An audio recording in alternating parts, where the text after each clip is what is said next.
Hi guys, welcome to my 5th tutorial on C#, WPF, and Model View viewmodel. My name is Mark, which I know you've probably heard my name before. If you remember last time, we created our fields, our properties, and we created our property event handler. So our on-property change notification.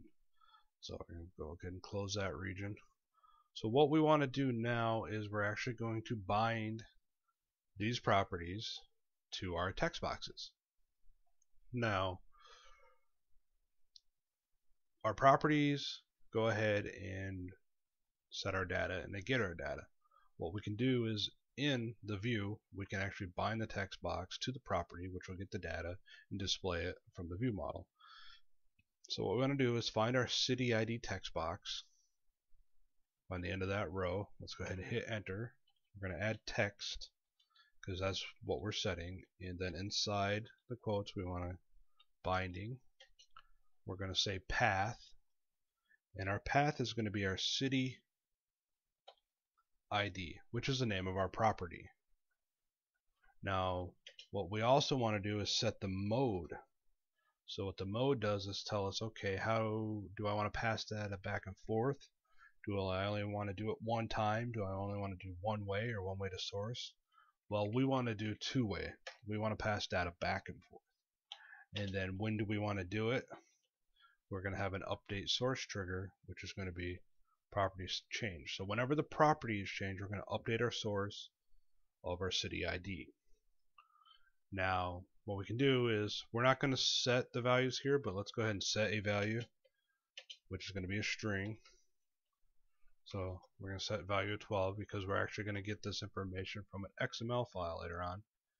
So, and basically, this will set the text box to the value ID 12. Now, I know something that's going to happen here, and I'm going to show you why.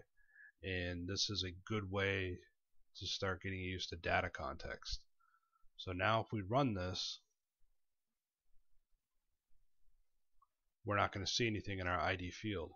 The reason for this is our view and our view model, there's no data context set for the main window, so it has no context to go through. So in our main window, XAML.cs, we're going to go ahead and we're going to add this little line of code.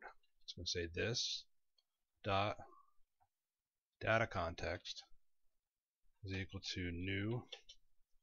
This is going to be city view model. Now I know right now it's not going to pop up, it's going to underline it, so that's where we're going to resolve it and tell it to use the view model. There we go. Now what this does is this sets so the window actually has a data context, so the window knows what data it's looking at. By setting the data context to the city view model means now the view and the view model are looking at the same data. I'm not going to get into explaining all of it. There's way too much more to data context. Just Google it for more information. But if you have a problem with properties and model view model, and nothing's updating, you might have not set your data context properly. That's kind of a confusing thing to wrap your head around sometimes. So now if we run this, there we go. Our ID is 12.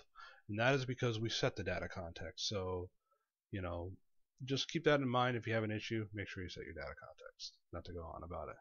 So now what we can go ahead and do is, let me go ahead and remove the 12 out of here, because so we're going to set that later on. Now we know our properties are working properly. So let's go and set the rest of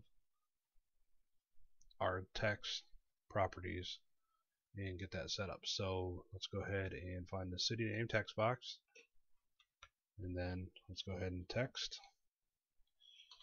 And it's going to be the same thing. It's going to be curly braces, binding, path.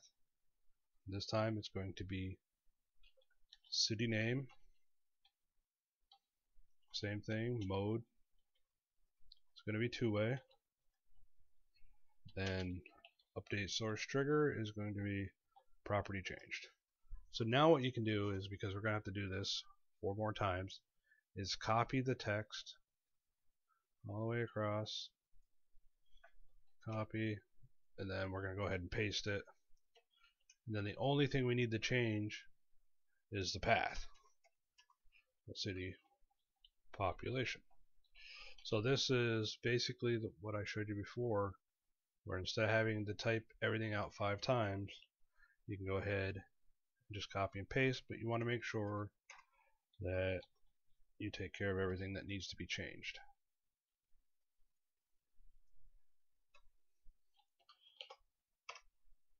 Now, for whatever reason, I had just hit V. There we go. So, you know, so I just saved myself probably 10 minutes of typing. Now, the only property that is really going to change is, remember, our label and our border for our text block are different. So inside the text block, that's where we're going to do our binding, not inside the border, but our text block. And so this is just going to be city history. Here we go. So now everything is bound properly. So now if you run it, we're still not going to see anything because we're not setting any values yet. But we do know it's working because we set our data context. So now our view is set up to our view model. So when we do generate that data, it'll go ahead and set our text block, our text boxes, and display the data that we want it to show us. So that's it for this tutorial. I'll see you in the next tutorial where we're going to set up our relay commands, and we're going to set up our I command, and we're going to wire our button up so it actually does something. So thanks for watching. I'll see you in the next tutorial. Thanks, guys.